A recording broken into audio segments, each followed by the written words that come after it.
नशामुक्त नाशिक अभियान अंतर्गत नाशिक शहर पोलिसांच्या अंमली पदार्थ विरोधी पथकानं मोठी कारवाई करत धुळे जिल्ह्यातील साक्री येथे छापा टाकून 82 किलो 264 ग्रॅम डोडा पॉपी रॉ जप्त केलाय। या कारवाईत रोख रक्कम, वजन काटा आणि 2 चारचाकी वाहनांचा असा एक समावेश असून एकूण 12,33,960 रुपयांचा मुद्देमाल हस्तगत करण्यात आलाय। नाशिक पोलीस आयुक्त संदीप कर्णिक यांच्या आदेशानुसार शहरातील अंमली पदार्थांच्या अवैध व्यापाराविरोधात कठोर कारवाई सुरू आहे। उपनगर पोलीस ठाण्यात दाखल असलेल्या NDPS कायद्यान्वये गुन्ह्याच्या तपासादरम्यान आरोपी महेश गोवर्धन बिश्नोई व भरत शिकाराम बिश्नोई राहणार जोधपूर राजस्थान यांचा शोध घेण्यासाठी अंमली पदार्थ विरोधी पथक राजस्थानला रवाना झालं होतं।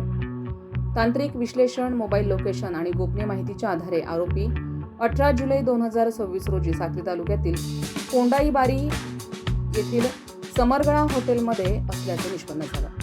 पोलिसांनी तत्काळ सापळा रचून दोघांना ताब्यात घेतलंय। चौकशीत आरोपी महेश बिश्नोई यानं साक्री येथील सुयश कॉलनीत भाड्याच्या घरात डोडा साठवून ठेवल्याची कबुली दिली आहे। त्यानंतर पोलिसांनी घराची झडती घेतली असता काळ्या रंगाच्या 5 गोण्या 82 किलो 264 ग्रॅम डोडा पॉपी रॉ आढळून आला। याशिवाय 1,50,000 रुपयांची रोख रक्कम, एक वजन काटा, 2 चारचाकी वाहनं जप्त करण्यात आली आहेत।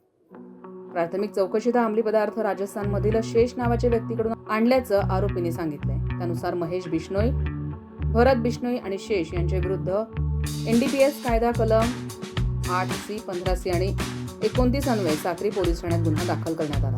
ही कामगिरी नाशिक पोलीस आयुक्त संदीप कर्णिक, पोलीस उपायुक्त किरणकुमार चव्हाण आणि वरिष्ठ अधिकाऱ्यांच्या मार्गदर्शनाखाली पोलीस निरीक्षक अतुल चौधरी, API विशाल पाटील, पोलीस हवालदार भरत डंबाळे, बळवंत कोल्हे, संतोष सेनानी, गणेश वडजे, योगेश सानप, अविनाश हेगे, चंद्रकांत बागडे, अर्चना भड तसंच अंमली पदार्थ विरोधी पथकातील अधिकाऱ्यांनी यशस्वीरित्या पार पाडली। संविधान न्यूज, नाशिक।